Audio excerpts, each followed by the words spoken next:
يا أهلا يا أصحابي، أنا جدكم حكيم وجاي أحكي لكم حكاية جميلة أوي عن الأرنب الذكي اللي علمنا معنى التعاون والصبر.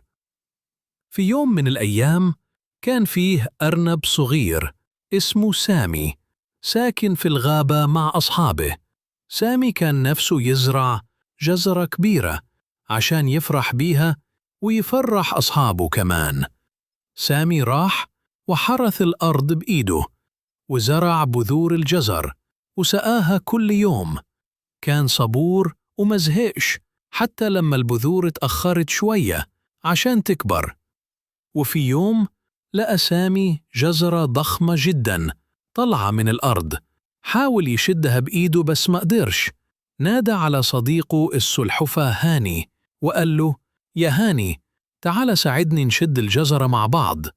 السلحفاة مسك في الأرنب والأرنب مسك في الجزرة وشدوا بس برضو ما قدروش.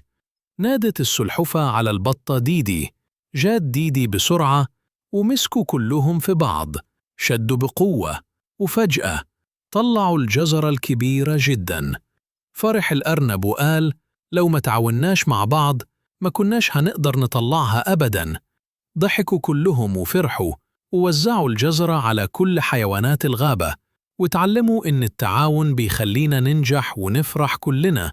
لو عجبتكم الحكاية يا أصحابي ما تنسوش تعملوا لايك وتشتركوا في القناة عشان دايما أحكي لكم أجمل القصص.